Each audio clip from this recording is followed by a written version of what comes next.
We might be a little bit too good for the Latvian top tier of football. We're currently second.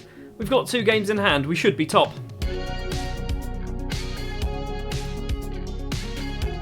Hello and welcome back to Football Manager 2021. Building a nation with Latvia with the Skinnz Academy. And yeah, we are kind of dominating the league. If you're enjoying these videos, do please remember to hit the like button. If you're new and you haven't subscribed, please do consider hitting the subscribe button as well. It does help me out massively. Let's get on with today's episode then. The January transfer window is open, but we don't really have any transfer business to do. Since the last episode, which I believe was the Spartaks and Valmiera game, so we lost against Valmiera, and then we won everything. Literally every single game we played, we won, apart from a 3-3 draw against Spartaks. There has been a lot of postponements. There's been a lot of fixture rearranging. I was supposed to play this Lepaja game on camera, but because of, I think it was the Spartaks game that got delayed, which then meant basically Spartaks was kind of wedged in between it, and I didn't want to do another episode of Spartaks, so today we get Riga and Jelgava, both away from home, but the Riga game is first versus second. We've got 2 games in hand. We are 5 points off the top of the table. If we win our 2 games in hand, we will be top of the pile. Just like to point out as well that, there's no new transfer business to talk about. The bottom player down here is Tchukwu. So yeah, we've done no business. We do have money to spend. I don't want to spend it. I mentioned in episode 0, I think technically, of this series that we've got money, but that money is for the intentions of making sure the club just doesn't disappear into nothingness. I might have given them a bit too much money, but personally I don't see it as a problem. The goal of this save is to get Latvia good. And yes, we've kind of given them a £3 million bump to getting good, which I don't know whether how many other teams in Latvia have that amount of money, but £3 million is nothing in the grand schemes of football. Imagine YouTubers have £3 million lying about, so a YouTuber could, in theory, build the Skinnz Academy. I haven't got £3 million lying about. I've barely got £3. We are sticking with the 4-2-4 formation because basically it wins quite a lot, doesn't it? It's going to be Zommers in goal. Lysands has moved over to right back. Bakayoko, Troninkovs and Osipovs will be our back 4. We've actually got 3 Latvians out of 4 playing in defence. That is our most Latvian we've ever been in defence. It's going to be Kouassi and Tori in the middle, Wilson and Zavs on the wings, Yurkovs and Mikhailov as our 2 strikers here. Yurkovs still hasn't signed a new contract. We still try every possible opportunity, and he just doesn't want to do it. It is only a matter of time before Troninkovs realises he's a centre-back. He has been playing as a central defender most of the season. There's been times where he's been pushed up into midfield due to injuries and whatnot, but yeah, for the most of it, he's been playing as a centre-back, and he's still not a centre-back. He's getting better, but he's still not considered a centre-back. Lysands with the ball, gets past one man, on the right-hand side, plays it to Kouassi on the ground. Yurkovs is there. Yurkovs has actually missed an effort straight at the keeper. It is saved. Early chance going our way. So who's taking this corner? Is it Wilson? It's not. It's Torre. Torre takes it towards the front post. Header clear. Kouassi's not going to get there. Bakayoko doesn't get there either. And now Riga can possibly break? Maybe? No. Every match, my assistant says Troninkovs is playing out of position. I know. It's intentional. Well, the first half hasn't really been particularly exciting. A few chances at the start, but nothing else.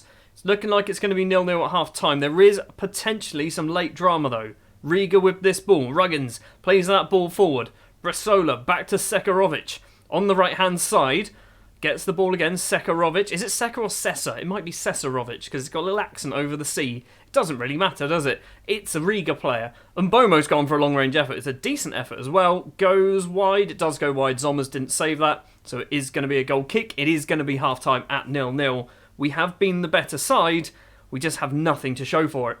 I'm going to say I'm happy. Because I am happy. We're doing a good job.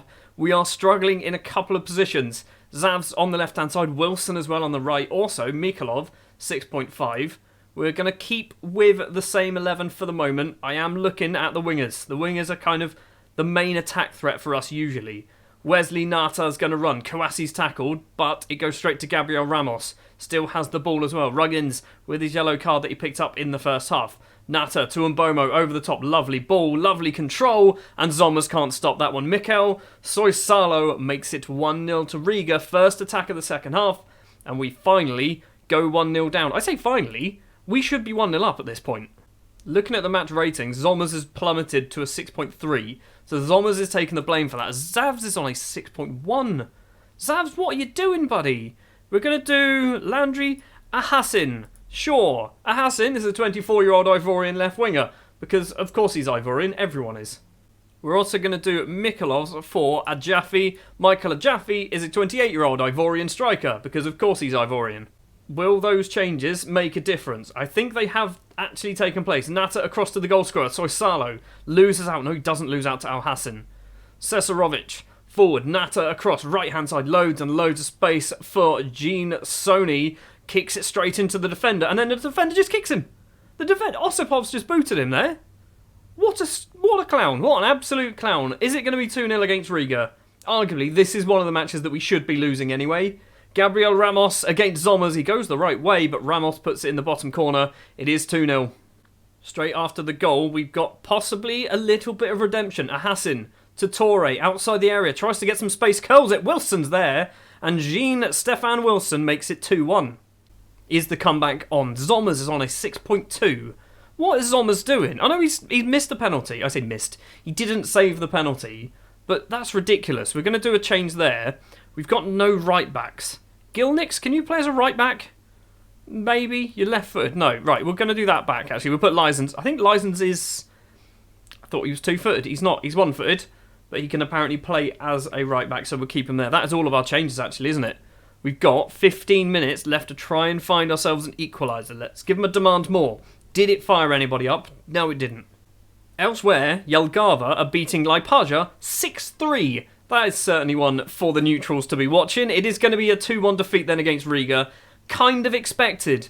If we actually just took one of those many chances we had in the first half, we would have got something out of that game. Zommers is going to get a bit of a shouting at because for some reason he finishes on a 6.2. I will need to say we are the underdogs because we are the underdogs, basically. But we are going to pick on at least you two. Anyone else, Zavs is definitely going to get shouting at. Yurkov's as well was bad, 6-3.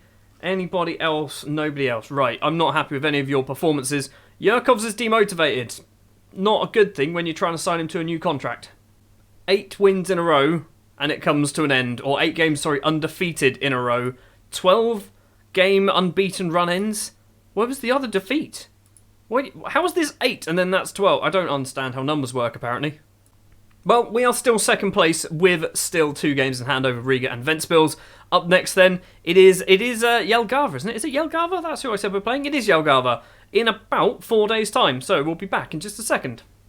Match number 2 then, and we are pushing Troninkovs into midfield for one match, basically. I just want to see how he gets on camera. It's going to be Zommers in goal. It's going to be Rafalskis as our right back today. It's going to be Bakayoko, Gilnix in the middle, Lysans as our left back. So, Gilnix, he kind of plays off the bench most of the time. He's normally our sub-centre back, comes on basically when I realise maybe Troninkovs should be a midfielder, that kind of thing. So Gilnix is going to be our centre back. Rafalskis, I think he's good, isn't he? I think he's actually pretty decent. He was actually knocking about my under-23s, called him up to the first team.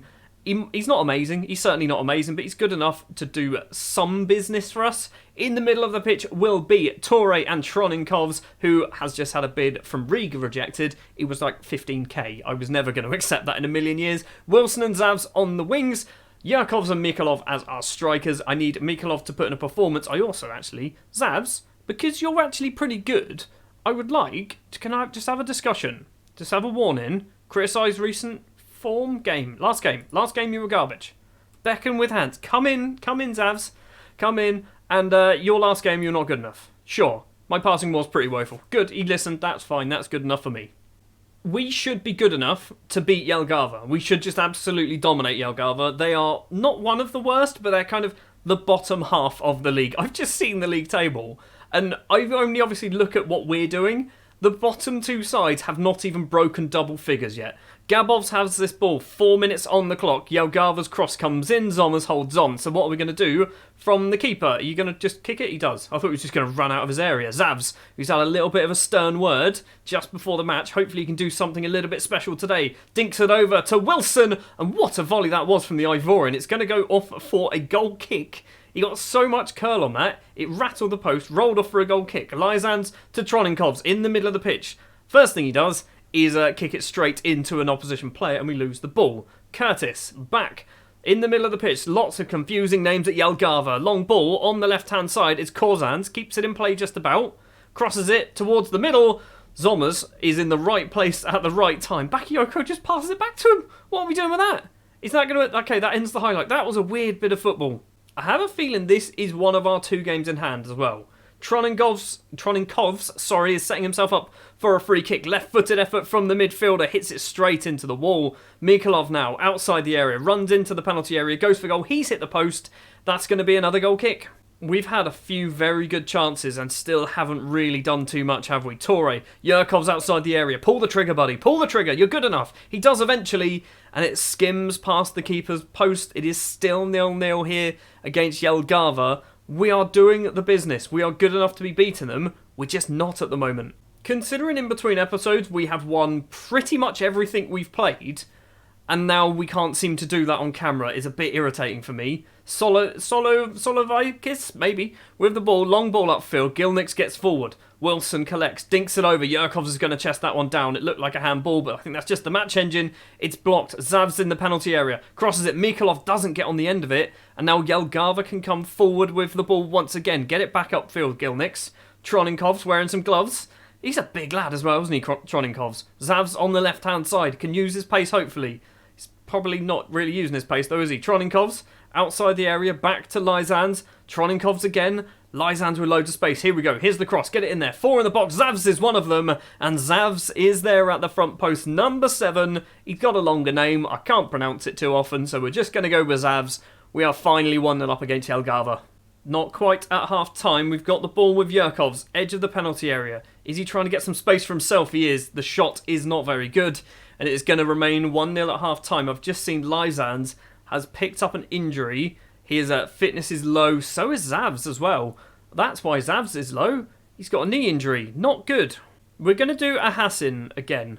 Ahissan, sorry, again. I think he's good. I think there's something there for it, Ahissan. We're going to keep Lysands... we have to do both, don't we? We have to do both. We're still in the first half. We are 52 minutes in. Still in the first half. We're going to do a double sub before half-time. 54 minutes. The first half of football went there. 54 minutes. We've done 2 injuries, or we've had 2 injuries, done 2 substitutions. We are 1-0 up. Jelgava have also had an injury themselves. So the latter stages of that first half was a boxing match by the looks of it. Free kick for Jelgava. What's that man's name? Grinbergs? Plays that ball on the ground. Curtis is there. Curtis's effort really should have been on target. That would have been an equaliser as well. We're in a bit of a sticky situation now, aren't we? Because we've done those 2 subs. I can't really do too much else. I'm going to give him a focus. Why did I give him a focus for? Why was that the option that I went for? Ahissin, the substitute. Forward. Mikolov loses out. But we've still somehow managed to steal that ball away. Torre's going to go for goal. An absolute rocket from Sirama Torre. His first of the season for the Skinnz Football Academy. It is 2-0 against Jelgava. We are solidifying ourselves as a top side in Latvia. And we are halfway through Season 1. In fact, we're almost exactly halfway through Season 1 at the moment. We've got one more sub to do. We've got 5 minutes left. We are going to do that sub. It's going to be Wilson for Papsis. I mean, another injury. Another injury to another left-sided player. What is going on down their right-hand side? 30 seconds. That is all there is left to play of the match. And something might be happening here. 20 seconds now. Grigoyevs, with it in his hands, kicks it long towards the right-hand side, or our left-hand side. Gilnix forward. Yurkovs controls it, but loses out to John. It's Osipovs, that's his name. Plays it all the way across. Yurkovs flicks that head down. Mikhailov, he's been pushed. It's going to be a yellow card. It's going to be another red. It's going to be another yellow card, sorry. His red card confirms that Jelgava goes down to 10 men, but it's not going to make too much of a difference because we are already 93 minutes and 40 seconds. Troninkov's effort is on target, straight into the hand of the keeper. It's going to be 2-0. We got there in the end, didn't we? We got there in the end. I'm concerned about the left-sided injuries. Zavs and Lyzand, 2 of our arguably better players. They're not amazing, but because they're Latvian, I kind of have a softer spot for them than some of the other players who aren't Latvian. Like Ahissin, I'd rather play Zavs. Even if Ahissin is a better footballer, I'd rather play Zavs. Lyzand is out for 2 to 3 days. Good, not too much of an issue there. 1 to 2 days for Zavs. 1 to 2 days for Osipovs. Good, nothing to worry about. So, 17 games played for us, 18 games played for the majority of the other sides. We are 5 points off the top of the table, but I guess losing to Riga kind of is expected. Now, it's probably a bit early, but hypothetically, if we finish where we currently are, we will go into the Europa Cup 2. Nobody goes into the Europa League. One team goes Champions League, nobody goes Europa League. Really? So qualification places, here we are. Latvia, one team in the Champions League, literally nobody. Literally nobody in the Europa League. We have to climb a long way up to 15th before we even get anybody in the Europa League. That is ridiculous. So, again, I know it's early. If we can get into the Europa League 2, we have to hope that we can get maybe close enough to the group stages. I don't think we will get to the group stages because we're going in at the very first level. Does the Europa League 2 even exist? No, technically it doesn't. It starts next season. So it's not a thing currently, which I guess is good, maybe.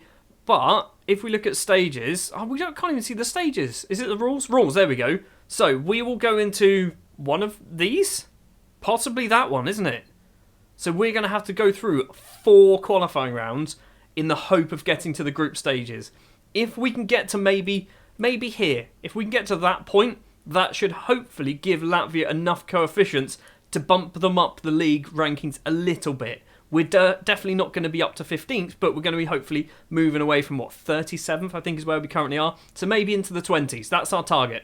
But that is going to be next season. This season still has quite a long way to go. Next episode, I'm not sure what we're going to be playing because basically we will have our first ever youth intake and it's being told that it's a golden generation. They're always a golden generation. When you've got garbage footballers, every footballer is a golden generation. But because we have decent enough youth facilities, I've kind of got hopes. So we will return when we have our youth intake, maybe a little bit before. Thank you very much for watching this episode of Building a Nation with Latvia and the Skinnz Academy. If you did enjoy, do please remember, hit the like button, stick your comments down in the comment section below. If you're new, consider subscribing, and I'll be back next time for more Building a Nation. Thanks for watching.